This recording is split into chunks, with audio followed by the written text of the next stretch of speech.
Subscribe Commerce with MJ YouTube channel and press the bell icon to get instant notification whenever I post a new video. Hello students, कैसे हैं आप सब। उम्मीद करते हैं आप सब लोग ठीक होंगे। स्टूडेंट्स, मेरा नाम है मोहित जोशी और स्वागत करता हूं मैं आपके अपने YouTube channel commerce with MJ में। स्टूडेंट्स, आज की वीडियो में हम फाइनेंशियल मार्केट चैप्टर शुरू करने जा रहे हैं, जो कि बिजनेस स्टडीज का चैप्टर नंबर 10 है। चलिए शुरू करते हैं। देखिए स्टूडेंट्स, फाइनेंशियल मार्केट ये जो चैप्टर है ये दो वर्ड से मिलकर बना है। पहला फाइनेंस एंड दूसरा मार्केट। आप सबको ही पता है मार्केट क्या होता है। मार्केट वो जगह होती है जहां पर किसी भी चीज का लेना या फिर देना होता है, मतलब परचेज या फिर सेल। और फाइनेंस फाइनेंस का मतलब क्या है, मनी। तो ऐसी मार्केट जहां पर पैसे का लेना देना हो तो उस मार्केट को हम क्या बोलेंगे, financial market. Okay, I hope आपको क्लियर हो गया होगा। आइए देखते हैं फाइनेंशियल मार्केट क्या होता है, कैसा दिखता है। देखिए, फाइनेंशियल मार्केट होते हैं वहां पर दो लोग आपको देखने को मिलते हैं। एक तो आपका सेवर्स जिसके पास पैसा होता है, दूसरा आपके बोरोवर्स जिसको पैसा चाहिए होता है। तो फाइनेंशियल मार्केट क्या करती है, जिसके पास पैसा होता है उससे पैसा लेके उन तक पहुंचाती है जिनको पैसे की रिक्वायरमेंट है। तो हम कह सकते हैं कि financial market is a link between सेवर्स and borrowers. Borrowers को हम इन्वेस्टर्स भी कह सकते हैं कि जिनके पास पैसा गया, जिन्होंने पैसा लिया, वो आगे उसे क्या करते हैं, इन्वेस्ट करते हैं। ओके, तो फाइनेंशियल मार्केट क्या कर रही है, एक तरीके से लिंक बना रही है किसके बीच में, सेवर्स एंड बोरोवर्स के बीच में। अब देखिए स्टूडेंट्स, फाइनेंशियल मार्केट में क्या हो रहा है, इट ट्रांसफर द मनी और कैपिटल। यहां पर फाइनेंशियल मार्केट में क्या हो रहा है, मनी और कैपिटल का ट्रांसफर हो रहा है from those who have surplus money, जिसके पास पैसा है, to those who are in need of investment.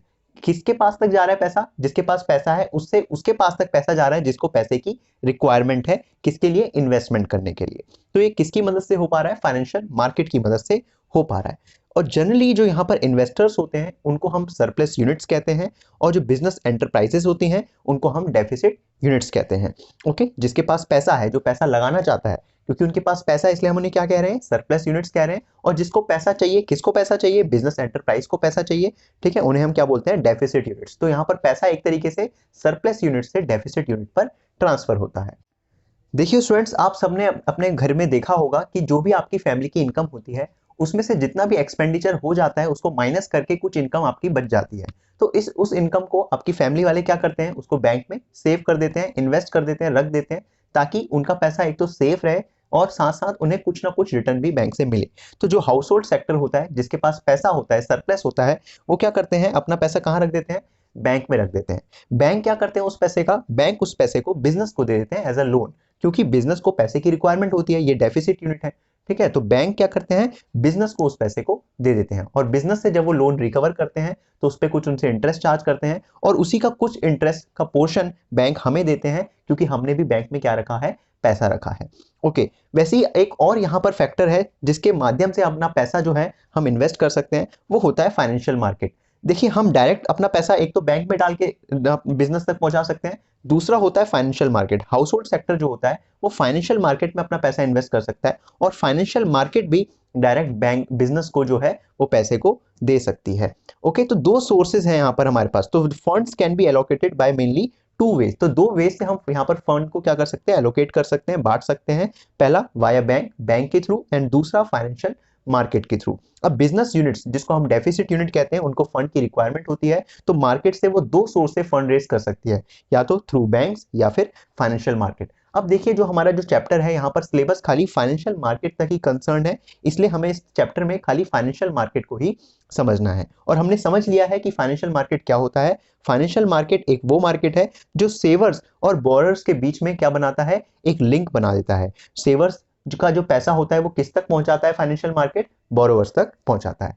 I hope आपको ये अच्छे से क्लियर हो गया होगा कि क्या होता है फाइनेंशियल मार्केट, और ये फाइनेंशियल सिस्टम क्या है और किस तरीके से ये काम कर रहा है। आइए स्टूडेंट्स, अब सीखते हैं फंक्शंस ऑफ फाइनेंशियल मार्केट। देखिए स्टूडेंट, जो फर्स्ट फंक्शन है फाइनेंशियल मार्केट का वो कहता है mobilisation of savings and channelising them into the most productive uses. देखिए, फाइनेंशियल मार्केट की हेल्प से क्या हो रहा है जो भी हाउस होल्ड सेक्टर की सेविंग है उसका मूवमेंट हो पा रहा है, यहां से निकल के उनकी सेविंग किसके पास तक पहुंच पा रही है, बिजनेस फर्म्स तक पहुंच पा रही है। इसलिए बोला गया है मोबिलाइजेशन ऑफ सेविंग। मोबिलाइजेशन का मतलब क्या होता है, मूवमेंट होना। सेविंग का मूवमेंट हो रहा है फाइनेंशियल मार्केट की मदद से, कहां से, सेवर्स से इन्वेस्टर्स तक या फिर बोरोवर्स तक। अब ये जो बिजनेस फर्म है उस पैसे का क्या करेंगे, उस पैसे को सही प्रोडक्टिव यूज में वो लगाएंगे। तो जैसे कि आपने इकोनॉमिक्स में पढ़ा होगा, जब भी इन्वेस्टमेंट होता है तो उससे मैनीफोल्ड इनकम जनरेट होती है, इन्वेस्टमेंट मल्टीप्लायर थे। तो यहां पर क्या हो रहा है, लोगों की सेविंग का सही तरीके से इन्वेस्टमेंट होगा और उससे क्या होगा, उस पैसे का सही तरीके से प्रोडक्टिव यूज हो पाएगा। तो पहला ये फंक्शन है फाइनेंशियल मार्केट का। दूसरा फंक्शन है फैसिलिटेट्स प्राइस डिस्कवरी। देखिए सिक्योरिटीज, जो भी फाइनेंशियल मार्केट के अंदर सिक्योरिटीज होती हैं उसका प्राइस क्या होना है वो भी फाइनेंशियल मार्केट की मदद से ही डिटरमाइन हो पाता है। जैसे क्या फैक्टर्स हैं जिससे किसी का भी प्राइस आता है, तो वो होते हैं डिमांड एंड सप्लाई। सपोज किसी का कोई भी शेयर है, सपोज रिलायंस इंडस्ट्रीज का शेयर है, अब रिलायंस इंडस्ट्री के शेयर की प्राइस कितनी होगी वो किस पर डिपेंड करेगा, कि रिलायंस इंडस्ट्री के जो शेयर है उसकी डिमांड और सप्लाई मार्केट में कितनी है। तो जहां पर डिमांड और सप्लाई आपस में इंटरसेक्ट होती है वही क्या बन जाता है, उस सिक्योरिटी का प्राइस बन जाता है। तो फैसिलिटेट प्राइस डिस्कवरी भी फाइनेंशियल मार्केट में ही देखने को मिलती है। अब इस मार्केट में जितनी डिमांड होगी, जितनी सप्लाई होगी, उसी हिसाब से तो जो यहाँ पर सिक्योरिटीज डील हो रही है उनका प्राइस डिटरमाइन हो पाएगा। थर्ड जो यहाँ पर फंक्शन है वो ये है कि provides liquidity to the financial assets. देखिए लिक्विडिटी का मतलब होता है easily convertible into the cash, मतलब एक तरीके से कैश। ओके, तो फाइनेंशियल एसेट्स जितने भी यहाँ पर डील होते हैं, चाहे शेयर्स हो, बॉन्ड्स हो, डिबेंचर हो, जो भी फाइनेंशियल मार्केट के अंदर चल रहे हैं, उनको ये लिक्विडिटी भी प्रोवाइड करती है। ओके, मतलब जल्दी जल्दी से जल्दी इमीडिएटली ये किस में कन्वर्ट हो पाते हैं, कैश में कन्वर्ट हो पाते हैं। इसके बाद है मतलब सोल्ड हम कर सकते हैं, सपोज किसी के पास शेयर्स हैं, उसको पैसे की जरूरत है तो शेयर किसी को सेल कर सकता है, वैसे ही मार्केट से कोई भी सिक्योरिटी परचेज कर सकता है। ठीक है, इसी को हम लिक्विडिटी कहते हैं। इसके बाद जो लास्ट हमारा पॉइंट है वो है reduce the cost of transaction. देखिए जो फाइनेंशियल मार्केट होती है वो अपने इन्वेस्टर्स को, बोरोवर्स को कंप्लीट इंफॉर्मेशन देती है किसी भी सिक्योरिटीज के प्राइस के बारे में, अवेलेबिलिटी के बारे में, कॉस्ट के बारे में। तो जिससे क्या होता है, इन्वेस्टर्स और कंपनीज को ज्यादा खर्चा नहीं करना पड़ता है इंफॉर्मेशन गैदर करने के लिए। ठीक है, इसलिए क्या है, उनका जो कॉस्ट ऑफ ट्रांजेक्शन है वो क्या हो रहा है, रिड्यूस हो पा रहा है। तो ये भी एक फंक्शन है फाइनेंशियल मार्केट का, it reduces the cost of transaction. I hope आपको क्लियर हो गया होगा अच्छे से कि फाइनेंशियल मार्केट के फंक्शन क्या क्या होते हैं। आइए स्टूडेंट्स अब देखते हैं कि फाइनेंशियल मार्केट की भी क्लासिफिकेशन होती है। फाइनेंशियल मार्केट को हमें दो उसमें क्लासिफाई करना पड़ता है, दो सेगमेंट में बांटना पड़ता है। फर्स्ट सेगमेंट जिसको हम बोलते हैं capital market, and second segment जो है वो होता है मनी मार्केट। अब फाइनेंशियल मार्केट को दो उसमें क्यों बांटना पड़ा, इसका भी एक रीजन है। देखिए जो मनी मार्केट होती है, यहाँ पर जो भी सिक्योरिटीज होती है उनका maturity period with in 1 year होता है, मतलब 1 साल के अंदर वो क्या हो जाते हैं, मैच्योर हो जाते हैं। लेकिन जो कैपिटल मार्केट होती है, इनके अंदर जितनी भी सिक्योरिटीज डील होती है उन सबका जो मैच्योरिटी पीरियड होता है वो मोर देन 1 ईयर होता है। मतलब मीडियम और long term securities capital market में डील करती है और short term securities money market के अंदर डील करती है। अगर हम बात करें कि कैपिटल मार्केट के भी फर्दर दो मार्केट आती हैं, पहली प्राइमरी मार्केट और दूसरी सेकेंडरी मार्केट।